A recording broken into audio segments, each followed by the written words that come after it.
নাই ইসলাম সবার, আমরা এক ডাকে সাড়া দিব। প্রয়োজনে আমরা যারা ব্যবসায়ী আছে গরিবপুর বাজারের, যদি ভারতে সরকার এই বিচার না করে আলমদের নেতৃত্বে আমরা লং মার্চ করে দিল্লি পর্যন্ত যাব, আমরা ব্যবসায়ীরা যদি অস্ত্র কেনার টাকা লাগে আমরা সহায়তা করবো ইনশাআল্লাহ।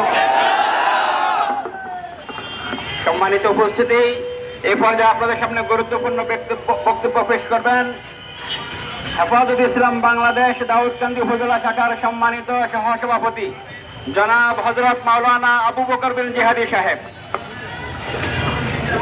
আসসালামু আলাইকুম ওয়া রাহমাতুল্লাহি ওয়া বারাকাতুহু। সম্মানিত তাওহীদি জনতা, বাংলাদেশ হেফাজতে ইসলাম এমন একটি সংগঠন যেটা ভোট চায় না, নোট চায় না। কি বলে, ঠিক কিনা? আমাদের মুরব্বী আধ্যাত্মিক রাহবার হযরত মাওলানা শাহ আহমদ শফি রহমতুল্লাহি আলাইহি এই সংগঠনকে প্রতিষ্ঠা করে গিয়েছেন একটাই উদ্দেশ্য, পৃথিবী, শুধু বাংলাদেশ নয়, পৃথিবীর যে কোনো দেশের মধ্যে ইসলামের উপরে আঘাত আসবে, নবীর সম্মানের উপরে আঘাত আসবে, কখনো হেফাজতে ইসলাম বাড়িতে বসে থাকবে না। অতএব আমরা মোদী সরকারকে জানাই দিতে চাই, অনতি বিলম্বে এই রামবাগদেরকে অ্যারেস্ট করে সর্বোচ্চ শাস্তির ব্যবস্থা করা, নয়তো বাংলা জমিন থেকে হেফাজতে ইসলামের ব্যানারে তাওহীদি জনতা জিহাদের ঘোষণা দেবে, তখন কিন্তু আর পথ খুঁজে তোমরা পাবে না।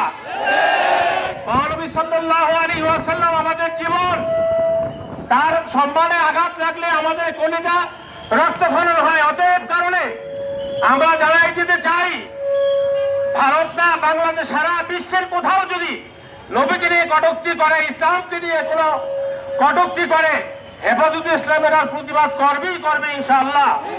আমি আপনাদের থেকে স্বীকৃতি চাই, যদি নবীর ইজ্জত রক্ষায় আমাদের রাহবার যারা আছেন, মুরব্বীরা, জিহাদের ডাক যদি আসে, আপনারা সকলে রাজি তো?